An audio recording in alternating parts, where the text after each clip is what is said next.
नमस्ते, जय माता दी, श्री शिवाय नमस्तुभ्यम। तो हम सुनाने चल रहे हैं चुटकुला गीत, और कैसा लगेगा बताना ज़रूर। एक औरत की दर्द भरी कहानी गीत के माध्यम से सुनिए। पहले ऐसा होता था, अब नहीं होता है।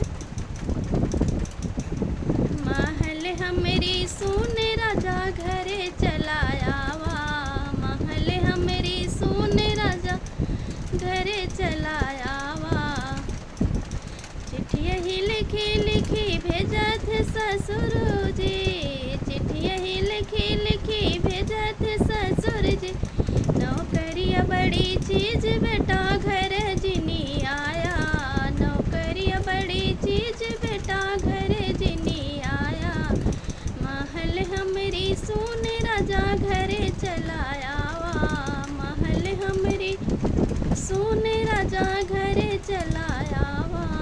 चिट्ठिया ही लिखी लिखी भेजत जेठ जी, चिट्ठिया ही लिखी लिखी भेजत जेठ जी। नौकरिया बड़ी चीज भैया घरे जिनी आया, नौकरिया बड़ी चीज भैया घरे जिनी आया। महल हमरी सुने राजा घरे चलायावा, महल हमरी सुने राजा घरे चलायावा। चिट्ठिया ही लिखी लिखी भेजत देवर जी, चिट्ठिया ही लिखी लिखी भेजत देवर जी। भाभी है बड़ी चीज भैया घरे चलायावा, भाभी है बड़ी चीज भैया घरे चलाया।